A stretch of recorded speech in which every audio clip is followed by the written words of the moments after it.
I'm with Kathleen Abrams, and she represents a flavoring company.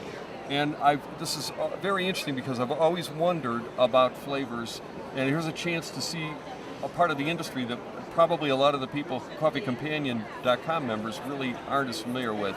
Tell me a little bit about flavoring beans. All right. Well, what we do is when we create a flavor, we can create natural, artificial, or a combination thereof. And the flavors are applied directly to coffee beans after they've been roasted at about 3 to 4% by weight. And then they are ground and packaged immediately, and the consumer takes it home and enjoys the raspberry or the chocolate or the vanilla hazelnut that they're used to getting in the coffee house. I'm looking at a flavor here that's chocolate. Dark cream. Does that mean it has chocolate in it to Not flavor always, it? not always. Not all natural flavors actually have from the named source product in them, but some do. And I've brought today both kinds, some that are derived from the named source. For example, I have a Kenyan black tea, where the black tea is from Kenya, and my customer can make that claim on their label.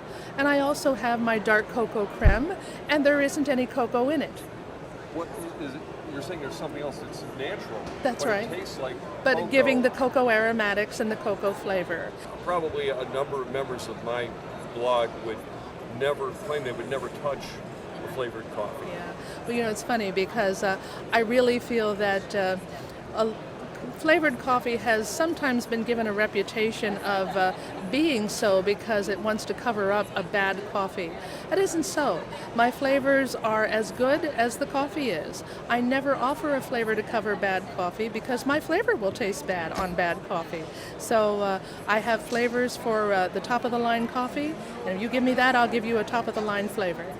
Are there some coffees that handle flavors, take flavors better than others? You know, it depends a lot on the roast. The darker the roast, the more likely the bean is not going to absorb as much flavor.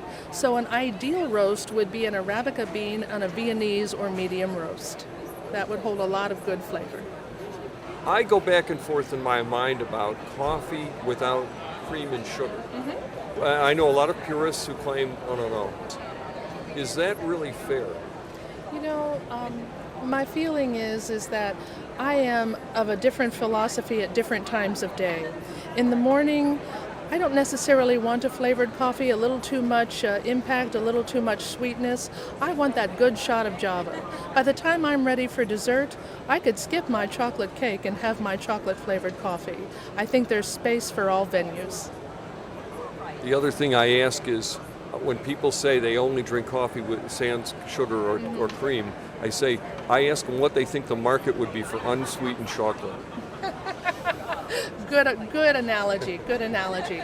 Let's face it, we're Americans, we like our sources of fat and sugar. Yeah, I think it's more than America, too.